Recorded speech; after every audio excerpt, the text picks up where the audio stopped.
Tonight, you are walking into Paris just after the war, when the city looks whole enough to fool you. The lamps are lit, the cafés are open, the bridges still hold their shape above the dark water. And that is what makes it dangerous, not the ruins you can see, but the softness everyone is already beginning to need. Because Paris is not craving excitement now, it is craving relief, a quieter chest, a steadier hand, a night of sleep that does not break apart before dawn. The war has stopped in the official sense, but inside the body it goes on, hidden in the lungs, the nerves, the long silences between ordinary words. You feel it in the careful way people move, in the low café voices, in the strange politeness of a city trying not to jar itself awake. Paris is alive, certainly, but it is alive like someone recovering from a fever, upright again, presentable again, and still more fragile than anyone wants to admit. Tonight, you are entering Paris just after the war, when the city looks whole enough to fool you. The lamps are lit. The cafés are open. The bridges still hold their shape above the dark water. Nothing in the street seems broken in the obvious way people expect from history. And that is what makes this hour so vulnerable. Not the damage you can point to, but the tenderness that settles in after too much suffering. Because Paris is not hungry for danger now. It is hungry for relief. You feel that truth almost at once. It lives in the lowered voices inside crowded cafés, in the patient way a waiter sets down a cup, in the pause people take before answering even simple questions. The city has survived, but survival has left a residue in everything. Not chaos, not spectacle, a tiredness so complete it seems to have drifted into the walls, the stairwells, the wet shine of the pavement, the cold air waiting near the river after dark. In the morning, men stand outside kiosks with shoulders that never quite unclench. By afternoon, women in neat coats stop for half a breath before crossing the street, as though the body must still be negotiated with. In small apartments, windows open to let out stale smoke, and in those rooms the day begins not with energy, but with management. Cough first, coffee next, then composure. The war is over. In the language of governments, in the body, it is slower to leave. It lingers in damaged lungs, in restless sleep, in minds that seem calm until they are left alone with themselves. It remains in the tiny hesitations no one names aloud. A hand resting too long against a table edge, a gaze drifting somewhere else in the middle of conversation, a laugh that arrives a second late, softer than it once might have been. And because Paris has become so practiced at carrying itself beautifully, much of this exhaustion hides in plain sight. The city still dresses well. It still pours wine. It still fills its cafés and lights its windows and offers the impression of life moving forward.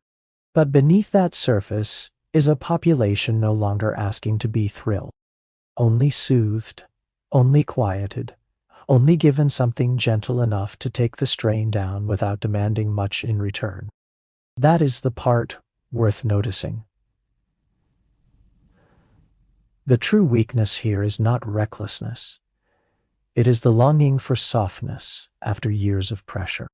A softer chest, a steadier pulse, a night that does not splinter before dawn. Even the streets seem to understand this. Paris moves carefully with itself now, as if suddenness has become a kind of cruelty.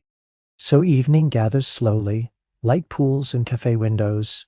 Footsteps pass over damp stone with no hurry in them. The whole city breathes in a measured way, like someone recovering from a long illness, afraid of waking too sharply into pain again. And somewhere within that need, something new is preparing to arrive. Something modern. Something tidy, something that will not look like harm when it first offers its hand. And when it finally offers its hand, it does not feel like danger at all. It feels like medicine. You move from the wet hush of the street to a pharmacy window where everything looks arranged to calm the mind before it cures the body. Glass shines softly. Bottles stand in straight rows. Labels are clean and exact. Nothing here suggests scandal. Nothing suggests vice. This is a world of measured doses and professional voices kept low enough to sound trustworthy. That is why Paris welcomes it. The city is still tired from war, still full of coughs that linger, sleep that breaks too easily, nerves that do not settle when the room goes quiet. So when relief appears in tidy form, with instructions and the authority of science behind it, people do not resist. They lean toward it. Heroin, at this moment, still belongs to that respectable world. It is legal, it is prescribed, it passes from doctor to patient without secrecy or shame. For pain, for the chest, for rest, for strain, it is spoken of as something modern and manageable, the kind of remedy a serious society gives itself when it wants to move beyond old suffering. And Paris wants very badly to believe in that kind of progress. After years of mud, noise, and improvisation, anything calm begins to feel wise. Anything measured begins to feel safe. A physician in a white coat asks a few gentle questions. A pharmacist fills the order with neat hands. A patient leaves carrying not temptation, but reassurance. That is the real paradox settling into the room. The danger does not sneak past respectability. It arrives wrapped inside it. Even the objects help make the promise feel harmless. The small bottle, the crisp label, the careful dosage, the simple idea that what hurts can be softened cleanly, and what still trembles inside the body can be steadied without much fuss. So Paris is not opening its door to a scandal. It is opening its door to a medical promise. For now, that promise stays close to clinics and pharmacy counters. But relief rarely stays where it is first prescribed. Soon, it will travel outward, leaving the white coat behind and moving quietly into the ordinary rooms where tired people are already waiting for something gentle to help them through the day. Soon, it begins to leave the pharmacy and enter the places where ordinary mornings are made. You find yourself in a café where everything feels unusually level. Cups touch saucers with almost no sound. Chairs move softly. A newspaper opens and folds again. The room is full, but nothing in it pushes too hard against the senses. Even the voices seem to arrive with their edges rounded off. That calm would have felt different a few years earlier.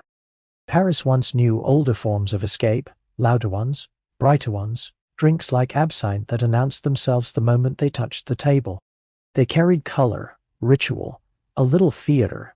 People could see intoxication happening in real time. What is spreading now is quieter than that. It does not glow in a glass. It does not ask for a toast. It does not make a performance of relief. It settles into the body and lets the body appear almost unchanged, only steadier, softer, more able to move through the day without fraying. You notice it in the man holding his cup with a hand that no longer trembles so much, in the woman near the window whose cough has eased into silence, in the clerk who seems less burdened by the simple act of sitting upright through the morning. No one looks wild, if anything. They look more composed than before. That is the seduction. Alcohol sits on the table where everyone can read it. Heroin sits inside the body where it becomes much harder to name. It disappears into good manners, into routine, into the low polite music of cafe conversation. The room does not feel intoxicated.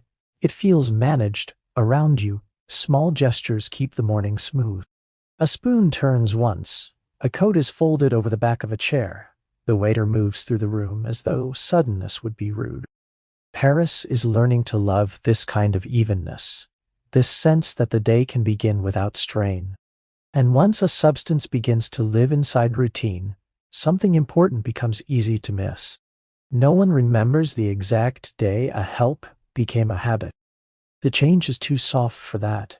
It blends into coffee, breath, posture, and the comfort of feeling just a little more equal to the morning than you did before. By now, the medicine cabinet has not grown crowded with bottles so much as crowded with meanings. The shelf still looks neat. The labels still sit straight.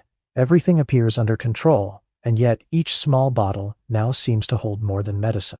It holds sleep, it holds steadiness, it holds the hope that the day may feel a little easier to carry. At first, the remedy had a clear purpose, for pain, for the chest, for nights that would not settle, but relief has a way of widening its role once it proves reliable. What helps the cough also softens the morning.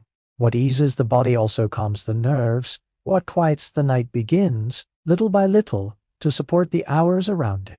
So treatment becomes routine, without ever announcing the change. It is there when someone dresses for the day and wants a steadier hand. It is there in the afternoon, when the work still remains but patience runs thin. It is there in the evening, when the body is tired but rest still feels far away. The medicine does not burst into life, it settles into it. That is why the shift is so easy to miss. No single moment feels sharp enough to remember. There is no dramatic fall, only repetition, a refill on the way home, a folded prescription in a drawer, a familiar exchange at the pharmacy counter, a little reassurance carried back through the door. Soon the habit begins to resemble care itself. Curtains are open, tea is poured, shoes are tied. A bottle is returned to its place. The room stays calm. The day stays manageable. The person who once seemed strained now seems composed again, and composition is easily mistaken for recovery. Dependence, in this form, arrives through continuity, not excess. That is why almost no one sees it clearly while it is happening. Each use makes sense on its own. It is only the pattern that tells the truth, and patterns are hardest to notice when they are woven into familiar life. And as the pattern settles, the language around it softens too. People stop reaching for hard words. They say a little help, something for sleep, something to take the edge off. Once the words become gentle enough, the danger begins to sound gentle too. By now you hear the change first in language. No one reaches for hard words if a softer one will do. They do not say heroin unless they must. They say something for sleep, something for the nerves, something to help you rest, just a little support, just enough to take the edge off. The phrases arrive lightly, almost kindly, and because they sound kind, they seem to carry less danger with them. That is part of how the city learns to live beside the substance without feeling alarmed. A harsh word can stop a conversation. A gentle one keeps it moving, so people choose the gentler form. A neighbor speaks in a lowered voice across a hallway. A pharmacist reassures a regular with a small professional nod. A friend mentions a remedy, as though passing along the address of a good tailor or a quiet café. The drug does not need to hide completely when language is willing to soften its outline. And softened language changes more than tone. It changes permission. Something to help you rest feels smaller than dependence, even if the body is moving toward the same condition. A little support sounds temporary, manageable, almost modest. It suggests control. It suggests reason. It suggests that whatever enters your life will leave again politely when no longer needed. But that is not always how comfort behaves once it is trusted. The softer the words become, the easier it is to invite the substance deeper into the day. It no longer belongs only to pain or coughing or nights of genuine distress. It begins to belong to difficult mornings, to social unease, to the long, dull stretch of work, to the private wish to remain composed when the spirit feels thinner than the face it shows to others. And still the conversation stays mild. This is just how people speak now. In kitchens, in cafe corners, on stairwells between floors, quiet domestic language drifts through the city, wrapping the drug in familiarity before anyone thinks to question what that familiarity is doing. Risk, once translated into politeness, starts to feel less like risk and more like routine courtesy. That is the subtle alarm hidden inside all this gentleness. Nothing sounds urgent enough to resist. No phrase seems sharp enough to trigger fear. The culture itself begins helping the substance along, not with open enthusiasm, but with manners, euphemism, and the simple human wish to make difficult things sound easier than they are. And once words begin doing that kind of work, other meanings gather around the drug as well. Not just relief now, but style, seriousness, poise, in certain circles. It is beginning to feel like more than medicine, and that feeling will carry it even further. In certain rooms, the drug begins to gather a different kind of meaning. You step into a studio where the windows are dim with evening, and the air carries the faint smell of dust, oil paint, candle smoke, and old wood. A canvas waits in silence. Brushes lie where they were last set down. The artist speaks quietly, almost defensively, as though he has explained this before. It does not give him ideas, he says. It only removes interference. That claim has a strange elegance to it, and that is part of its power. By now, heroin is no longer spoken of only as relief for pain or sleep. In these quieter creative spaces, it begins to collect a second reputation. Not wild, not theatrical, not careless, something more refined than that. Something said to calm the inner buzzing that makes the hand hesitate and the mind turn against itself, just when work is meant to begin. So the promise shifts. It is no longer only that the body may feel better. It is that thought itself may feel cleaner. The hour may stretch without panic. The blank page may seem less accusing. The brush may move without that small private storm of doubt that so often arrives before the first real mark is made. You can understand why this would tempt people who live by patience. The room itself seems built to encourage the belief. Candlelight rests on jars of pigment. A chair stands slightly turned from the easel. Somewhere outside, a cart passes faintly over stone, then fades away. Inside, everything feels slowed to the pace of careful work. A hand mixes color, a line is adjusted. Another hour passes without friction. In such rooms, steadiness can begin to look like insight. That is the danger hidden inside the refinement of it. The seduction is not ecstasy, it is not excess. It is the softer promise that a person may think more clearly, work more evenly, stay longer with the task, and suffer less from the noise of his own mind. To someone exhausted by nerves, that can feel almost indistinguishable from wisdom. And so the drug becomes easier to romanticize, not as pleasure exactly, but as seriousness, discipline, composure, a substance for people who wish to remain inward, controlled, devoted to the long labor of making something. In that version of the story, heroin does not look crude. It looks curated, but calm is not the same thing as clarity. A quieter mind is not always a deeper one. Over time, the stillness it offers can begin to narrow as much as it soothes. The work continues, yes, but sometimes with less risk in it, less restless reach, less life at the edge of the hand. For now, though, the rooms remain hushed, the canvases lit softly, the hours moving with deceptive grace. And as the night deepens, the same substance that seemed to belong to studios and solitary focus begins to drift outward, into clubs and cellars and low-lit rooms, where music carries it into a more social kind of calm. By the time night gathers fully, the same calm has learned a new rhythm. You descend into a basement jazz room, where the ceiling feels low, the air feels shared, and the evening seems in no hurry to become anything dramatic. Light rests softly on glasses, on brass, on the curve of a singer's shoulder near the microphone. The music does not strike the room so much as settle into it. Notes stretch, conversations lean closer, even applause arrives gently, as though no one wishes to break whatever delicate balance has formed between sound and silence. In places like this, heroin begins to seem almost perfectly matched to the night. Not because it makes pleasure brighter, because it makes it smoother. Alcohol had always carried the possibility of disorder with it.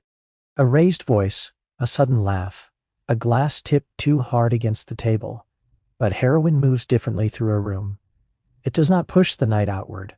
It draws it inward. People remain seated longer. They speak more quietly. They listen without interrupting. The whole atmosphere becomes more controlled, more level, more easily sustained. And that kind of steadiness can be mistaken for elegance. Among musicians, the promise is not wild inspiration so much as consistency. A steadier hand, less trembling before a set, less inner noise between one phrase and the next. Among patrons, the promise is simpler still. The night feels easier to inhabit. Time loosens. Irritation softens. Pleasure lingers without demanding anything sharp or reckless in return. So the room holds together beautifully. A trumpet line curls upward and seems to hang there. A drummer keeps time without rushing it. A couple at a small round table barely move except to turn their heads toward the stage. The pleasure in the room is real, but it has been managed, thinned, pressed into a smoother shape.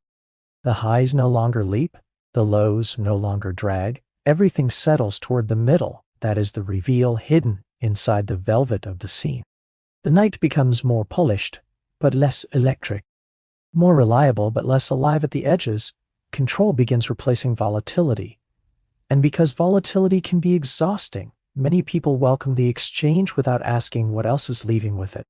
For now, the music still glows warmly enough to hide the loss. The room feels suspended, almost cradled, as if held between one note and the next. But once pleasure starts depending on moderation, this exact, another argument begins to gather around the drug, one that will help it seem safer still. Compared with older narcotics, especially morphine, heroin will soon begin to look not only modern, but preferable. Soon the argument becomes as important as the feeling. In lecture halls, consulting rooms, and medical society meetings, heroin begins to benefit from a comparison that flatters it. Doctors speak in calm, precise voices about dosage, patient response, sleep, pain, the chest, the nerves.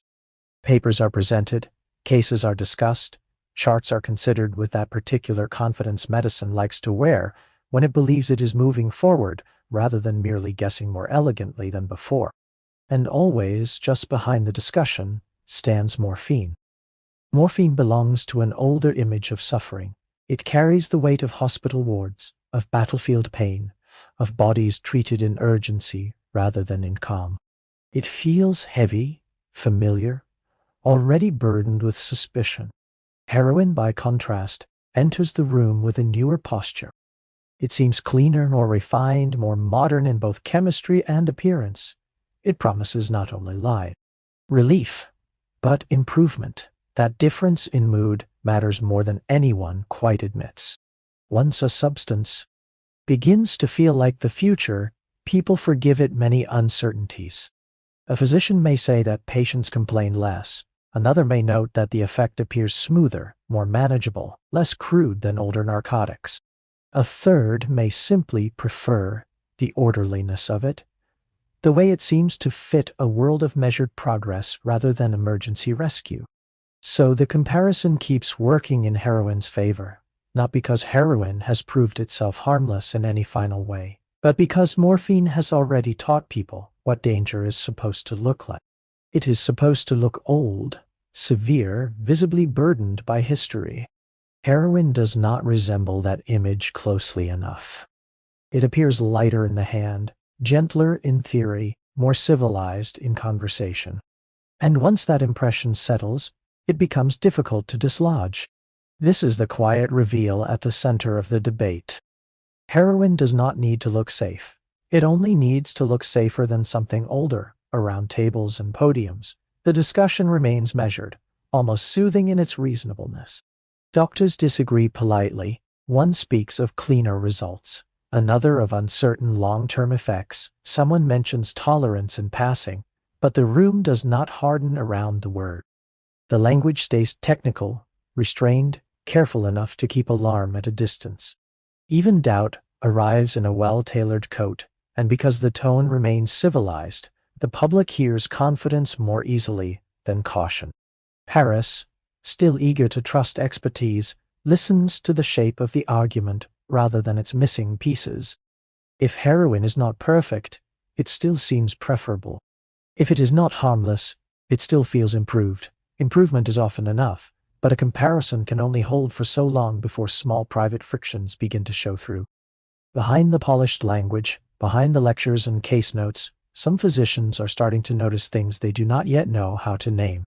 And in the quiet space between public confidence and private unease, the white coat is about to lose some of its certainty. Before long, the disagreement stops living in journals and begins living in rooms.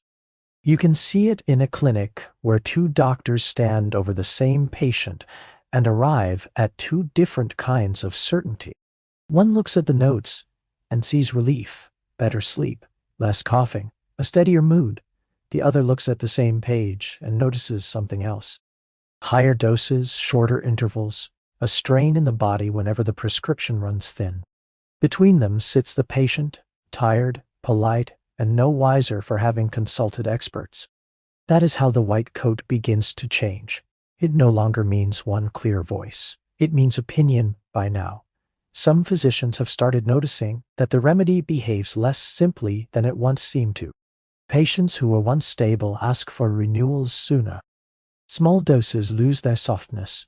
Irritation appears where calm used to live, but the signs do not arrange themselves neatly enough to force agreement. One doctor calls it tolerance, another calls it nerves, a third blames temperament, grief, weak character, anything that keeps the problem from settling fully inside the drug itself. And routine has a way of defending itself. A prescription already written is easier to continue than to question. A patient who appears functional is easier to reassure than to unsettle. Older doctors trust experience, younger ones suspect change, and the gap between those instincts begins to widen quietly through corridors that still look perfectly orderly. The clinic remains calm, charts are stacked, doors open and close softly.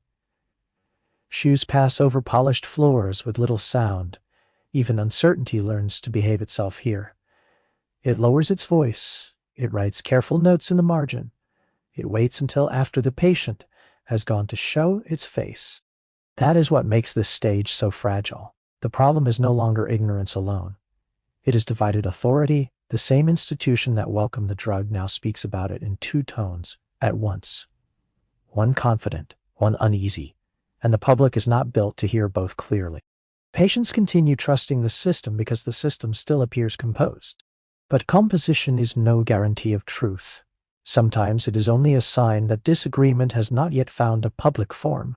So the machine keeps moving, bottles are dispensed, appointments are kept, advice is given with professional calm, even when conviction has begun to thin beneath it. And while doctors hesitate over what exactly they are seeing, another part of the story remains easier to miss. Dependence settles longest where it causes the least visible disorder, behind good manners, behind privacy, behind lives arranged to look effortless from the outside. In some parts of Paris, the drug disappears so well that it almost looks like grace. You enter apartments where everything has been arranged to appear effortless. Silk rests over the back of a chair. A mirror catches lamplight and gives it back softly. Powder sits open on a dressing table beside a brush, a folded handkerchief, a glass of water touched only once. Nothing in these rooms suggests crisis. Everything suggests control. That is precisely why the dependents can remain here so long without being named. In these quieter private spaces, heroin is not spoken of as indulgence. It is something for the nerves, something for sleep, something for pain that returns each month, or for the thin, trembling strain of keeping oneself composed through dinners, visits, obligations, and the long, small performances required by respectable life. Sometimes it is trusted to steady the mood, sometimes to soften appetite, sometimes only to make the body feel easier to inhabit before the day begins. And because the ritual is private, it can look almost indistinguishable from care. A woman sits before the mirror and moves slowly, brushing her hair, adjusting a sleeve, touching scent to the wrist. The room is quiet enough to hear fabric shift. Her breathing remains even. Her voice, when she speaks, stays low and measured. Nothing spills, nothing breaks. The drug does not tear elegance apart. It helps maintain it, That is the sadness hidden inside the calm. Dependency can hide almost perfectly inside respectability when it supports what the world already asks for. Stillness, slimness, poise, a face that reveals no strain, a body that moves through the room without complaint. When the substance helps hold those expectations in place, it becomes very hard to separate relief from performance, or performance from harm. So the signs go unread. A little withdrawal looks like delicacy. Irritation looks like temperament. Fatigue looks like nerves. Even the growing need for the drug can be mistaken for refinement, for sensitivity, for the ordinary burden of being a woman expected to remain composed no matter what the body or mind may be carrying underneath. The rooms stay beautiful. The curtains remain drawn just enough. A compact closes with a soft click. Footsteps pass along the hallway. Somewhere below, a carriage rolls by and fades into the evening.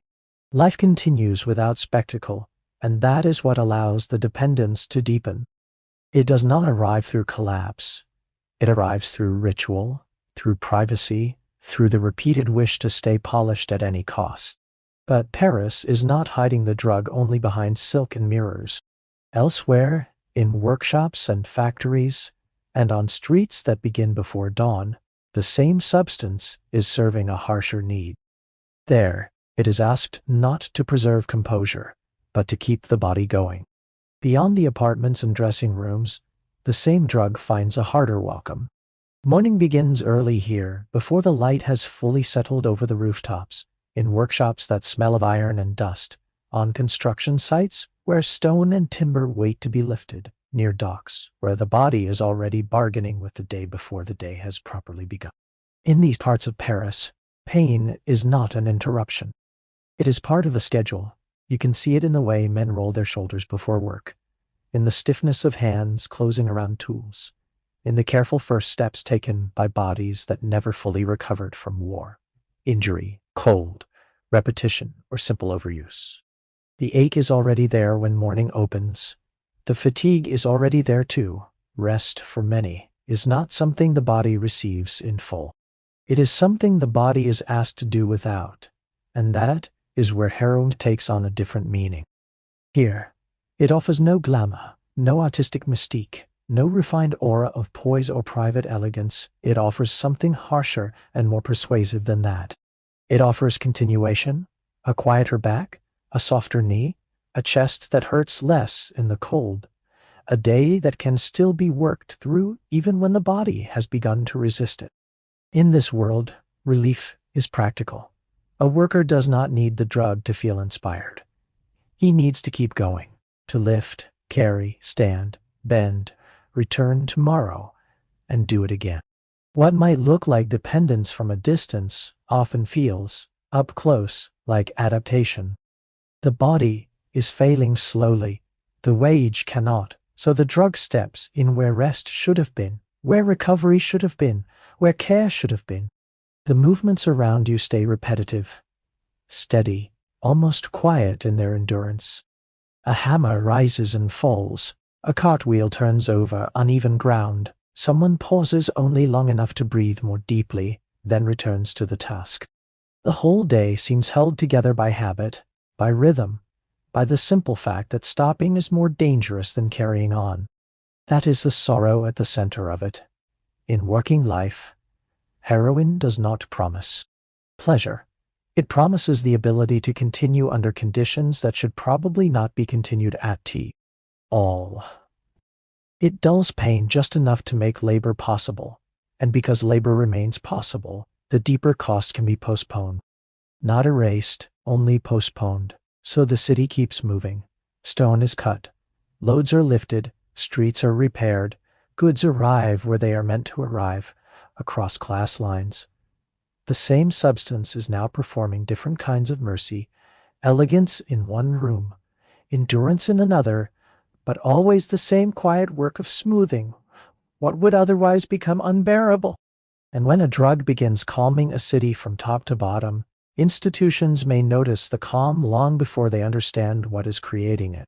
By now, the pattern has reached rooms, that do not quite know what name to give it. In a police station lit by tired lamps, the night is reduced to brief lines on paper. A man stopped in the street, calm but unsteady. A woman found asleep on a bench with no smell of drink. The same faces returning in reports that feel too minor for alarm and too repeated to ignore. The officers notice the pattern before they understand it. That is part of the problem. These are not the usual scenes of disorder. No shouting, no smashed glass, no brawling outside cafes. If anything, heroin users often seem easier to manage than drunks. Quieter, slower, less likely to turn an arrest into spectacle. From the wrong angle, that kind of calm can look almost helpful. So the station remains procedural. Boots pass through underlit corridors, pens move over forms, a sergeant listens, nods, files, one more vague account under one more vague category. The harm is real, but it rarely enters the room in a form built to provoke urgency. It appears instead as repetition, as low-level encounters, as a city that seems a little too subdued and a little too easy to handle. That is the hidden shield around the drug. A substance that softens public disorder can look less dangerous than it is. It is noticed, but not prioritized, recorded, but not clearly named. Calm begins to resemble success, even while people are being quietly damaged elsewhere. Indoors, after the report is finished and the desk has gone still again. And while those notes gather in drawers, another truth is already moving beneath them. The story is larger than any police desk can see. Under the calm streets of Paris, a wider system of supply, trade, and distance is moving with far greater confidence than the men writing the reports. If you follow a single dose backward, it does not lead first to scandal. It leads to ledgers. Far from the cafés and clinics of Paris, the trail opens onto ports, warehouse floors, cargo lists, and the steady paperwork of empire. Crates are counted, quotas are noted, signatures settle quietly onto forms. Raw opium is already moving through respectable systems long before anyone in Paris receives it as medicine. That distance does important work. By the time the substance reaches the city, it has passed through so many official hands that its origins begin to feel abstract. Somewhere far from the boulevards, there are fields, labor, colonial rules, customs desks, and shipments crossing water. Here, what arrives is refined, measured, bottled, and given a proper label. The suffering remains elsewhere. The neatness arrives here, and neatness is very easy to trust. A clerk recording quantities does not see a patient who cannot sleep. A man overseeing cargo does not hear the cough in a worker's chest before dawn. A processor in a laboratory does not sit in the still room where a doctor writes a prescription for nerves, pain, or rest. Each person handles only one clean section of the chain, and because each section looks orderly, the whole arrangement keeps its respectable face. So the trade speaks in calm language: yield, supply, purity, export, terms that smooth the moral edges before the drug ever reaches a bottle. Once opium has been translated into commerce, and commerce into pharmaceuticals, consequence begins to feel very far away. That is the colder truth beneath the elegance. Heroin looks refined in Paris, partly because the roughness has been kept at a distance. The refinement is here, the cost is somewhere else, softened by geography, paperwork, and the quiet confidence of legal trade. But large systems alone cannot explain why access inside the city feels so easy. Supply may travel by ship and ledger. Familiarity travels another way, through introductions, favors, and small local networks, ready to receive what the larger machine has already made possible. By the time you reach Montmartre, the drug no longer feels like a product so much as a mood moving through people. The hill carries its usual evening softness. Café light spills onto the street. Windows glow above narrow stairways. Music drifts from somewhere you cannot quite place. Nothing here presents itself as a market. Montmartre prefers to look like atmosphere. And that preference helps many things pass unnoticed. Here, heroin travels less by transaction than by introduction. A doctor knows a musician. A pharmacist trusts a regular, a club owner keeps company with painters, singers, waiters, and men who always seem to know where something can be found without ever saying directly that they sell it.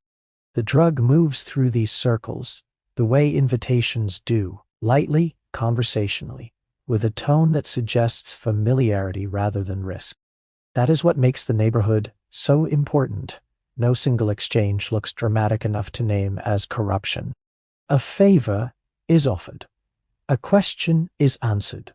A small quantity is passed along with the same discretion used for any other private arrangement in a city that values tact.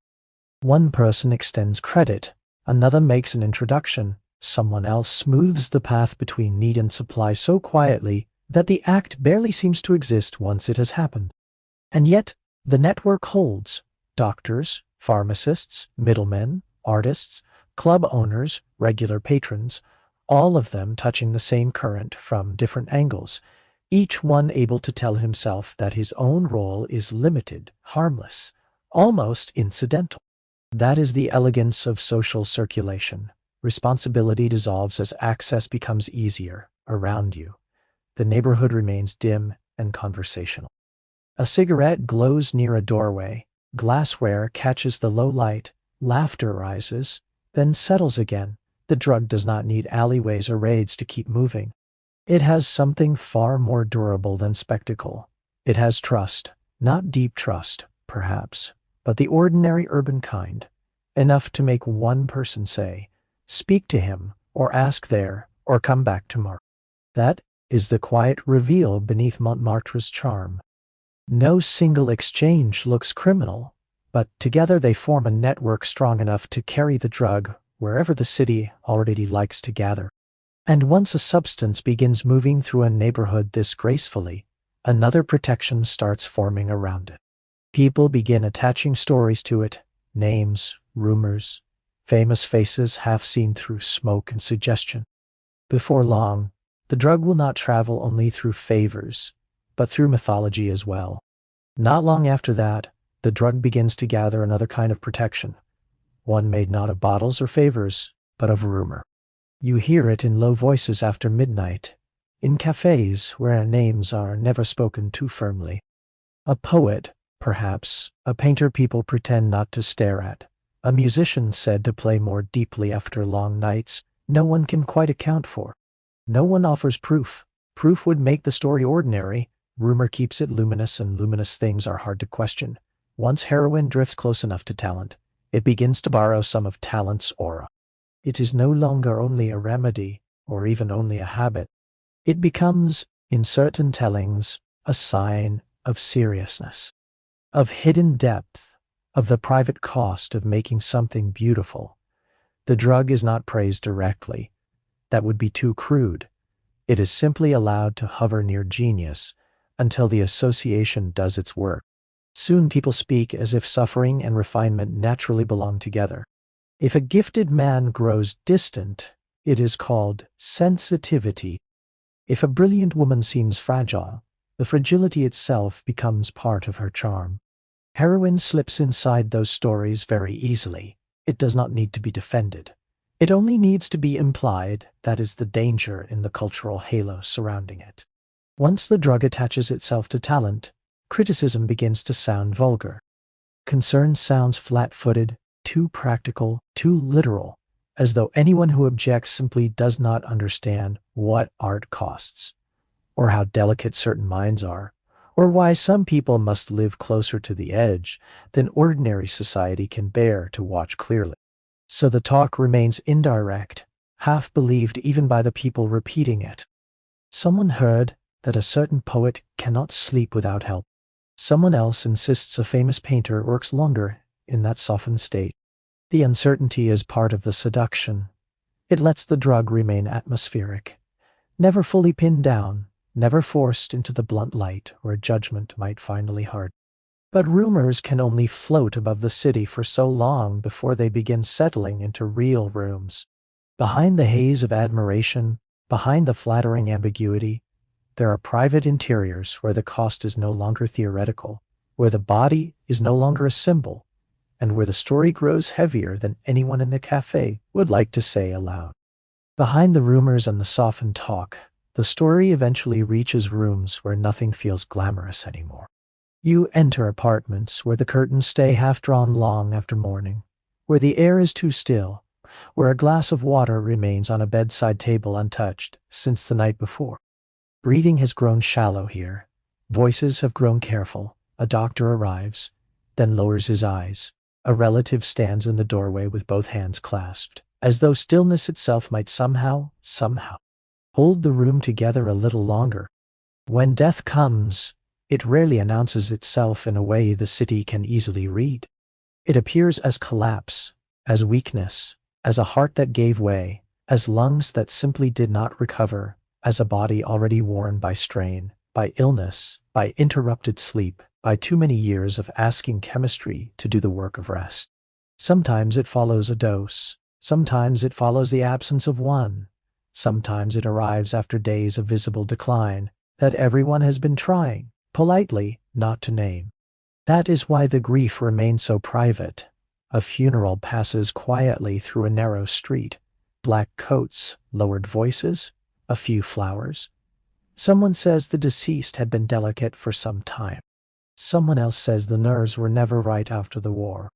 A third speaks of the chest, or the heart, or simple exhaustion. The language stays soft because softer language asks less of the living. It protects families from scandal. It protects doctors from scrutiny. It protects the city from having to gather too many separate losses into one unbearable truth. And so the deaths remain scattered, one in this district, another somewhere across the river, a woman whose body weakened after trying to stop, a man whose breathing failed in a room kept too warm and too quiet, a musician who seemed merely tired until he was suddenly gone. None of it gathers into spectacle.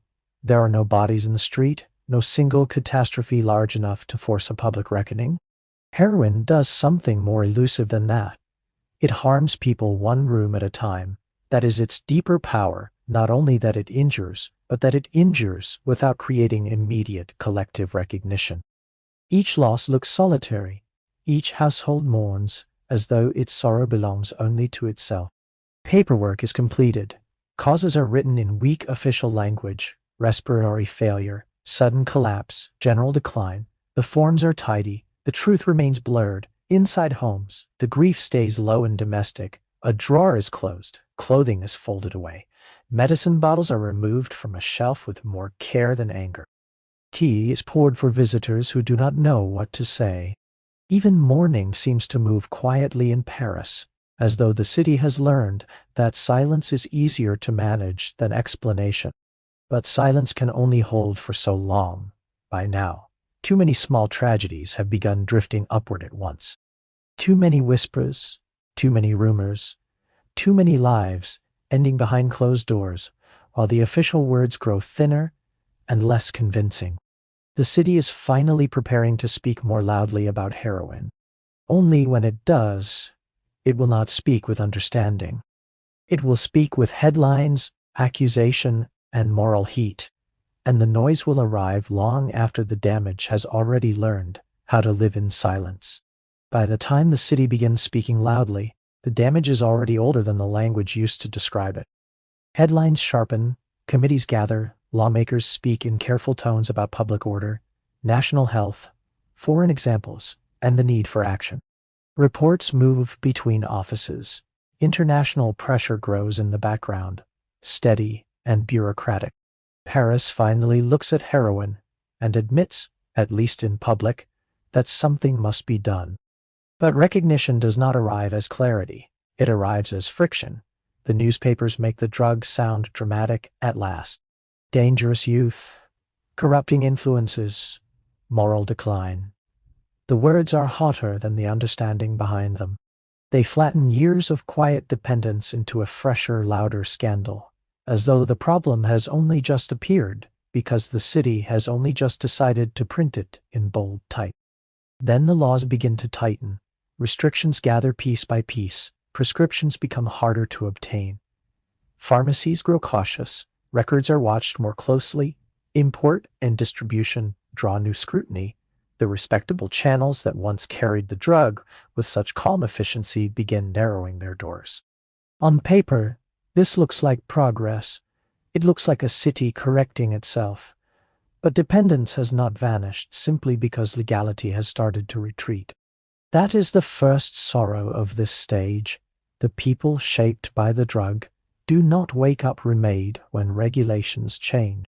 Their bodies still expect relief. Their nights still fracture. Their nerves still search for the familiar softening they have come to rely on. A law can redraw the map of access in a moment. It cannot redraw the body so quickly, and so another movement begins at the same time. Doctors step back. Some do it reluctantly, uneasy but obedient to the new climate. Some do it defensively, unwilling to be associated with a substance now gathering public shame. Some simply shorten the conversation, lower their eyes, and refuse the refill. What had once been framed as care becomes risk. What had once been ordinary medical management now feels professionally dangerous. Patients who had built whole routines around official prescriptions are left standing in quieter consulting rooms, hearing that the remedy is no longer available, or no longer advisable, or no longer something the doctor can responsibly continue. The withdrawal from medicine is calm on the surface and devastating underneath. There are no dramatic speeches, no slammed doors, only the slow collapse of a structure people had trusted for years. A bottle not renewed, a schedule broken, a body left to absorb the full sharp outline of its own dependence without preparation. Some try to stop and find themselves weaker, shakier, more frightened than before. Some turn to alcohol, sedatives, anything that might imitate relief. Many begin looking elsewhere, and elsewhere is already learning how to answer. When legitimacy recedes, supply does not disappear. It changes posture. The same city that once moved heroin through prescriptions, favors, and tidy commerce now begins moving it through quieter, riskier channels. A former patient knows someone. A pharmacist looks the other way for the right regular. A middleman becomes more necessary than before. Small black market routes take shape not in sudden cinematic bursts, but in ordinary apartments, back rooms, stairwells, and conversations spoken one shade lower than before. This is the second sorrow. Removing legitimacy does not remove dependence. It relocates it. The drug leaves the bright pharmacy counter and enters dimmer spaces where dosage becomes less certain, purity less stable, and trust more fragile. What was once measured becomes guessed. What was once supervised becomes improvised. The same need now has to travel through secrecy, and secrecy adds its own damage to everything it touches. Families notice money disappearing faster. Users disappear for longer stretches. Fear enters the room where reassurance once lived. The city tells itself it has become stricter, and in one sense, it has. There are more rules now, more warnings, more pressure from abroad, more official seriousness.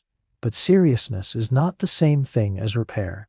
Much of what follows feels less like healing than displacement, as though the problem has simply been pushed from respectable rooms into rougher.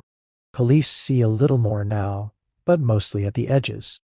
Doctors see less, because fewer users tell them the truth. Lawmakers continue debating models, punishments, oversight, control. Everyone is finally involved, and yet no one seems fully able to touch the core of the matter.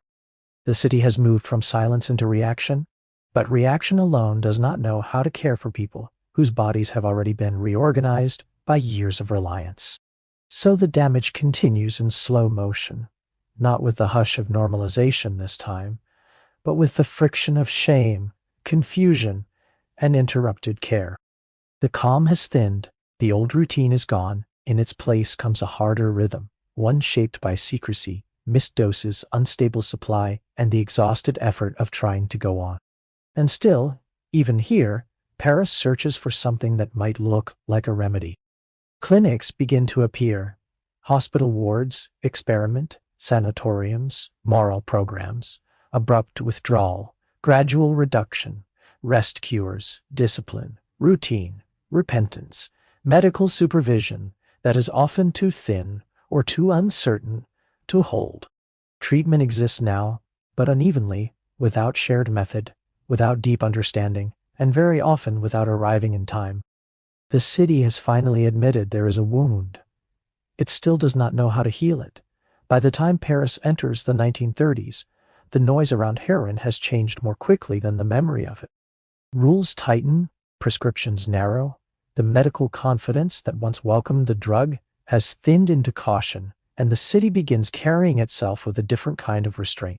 Yet even as the official posture hardens, something softer is already happening beneath it. The years are being remembered selectively. Urgency recedes first. That is usually how forgetting begins. The crisis does not vanish all at once. It simply loses its sharpest edges in public speech. Nightlife continues, paintings are still hung, books are still published, cafés still fill, music still rises through windows into the same dark air. Culture survives, and because culture survives, people begin mistaking survival for wholeness. The decade behind them starts to look less like a slow chemical entanglement and more like a mood the city once wore beautifully. That is where the second loss begins. So many of the costs were never dramatic enough to fix themselves firmly in collective memory. The unfinished canvases, the abandoned drafts, the musicians who grew quieter before they disappeared. The workers who simply did not return with the same strength. The women whose suffering remained folded inside private rooms, then folded again into family silence. Those lives rarely gather into monuments. They dissolve into omission, and omission, given enough time, can begin to resemble innocence. Soon the language shifts. The 20s become golden, electric, daring, alive.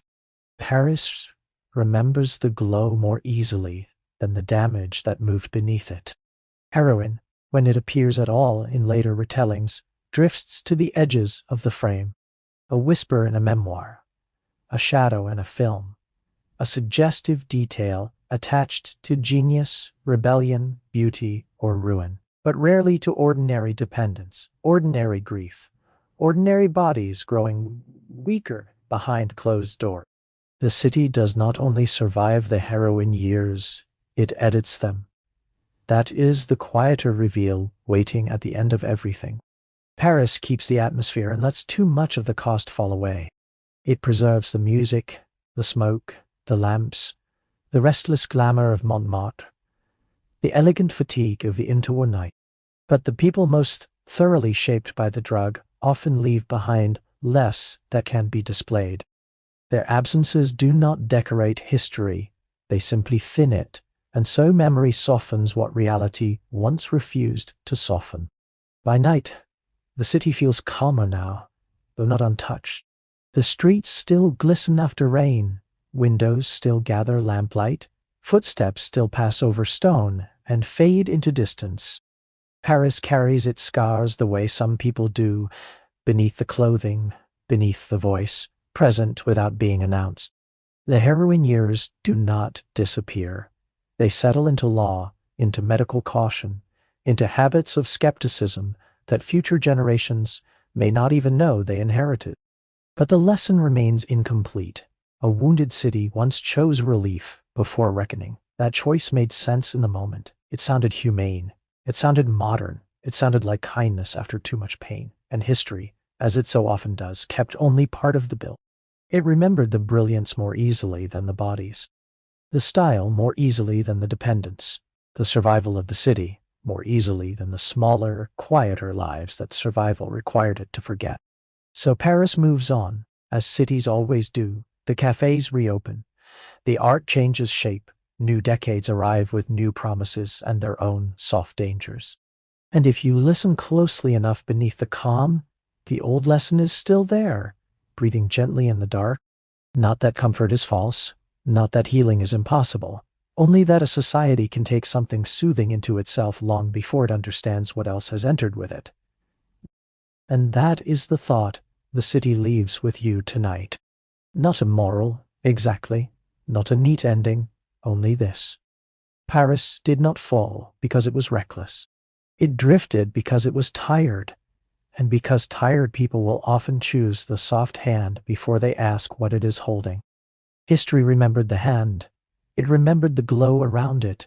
It remembered how beautifully the city kept moving. But much of the cost remained indoors, quiet and half erased. The lamps stay lit a little longer, the streets empty slowly. Somewhere beyond the window, Paris exhales and lets see its legend settle back over its scars. And you now can let the city recede the same way it learned to do so itself, gently, incompletely, carrying forward only what the night is willing to keep.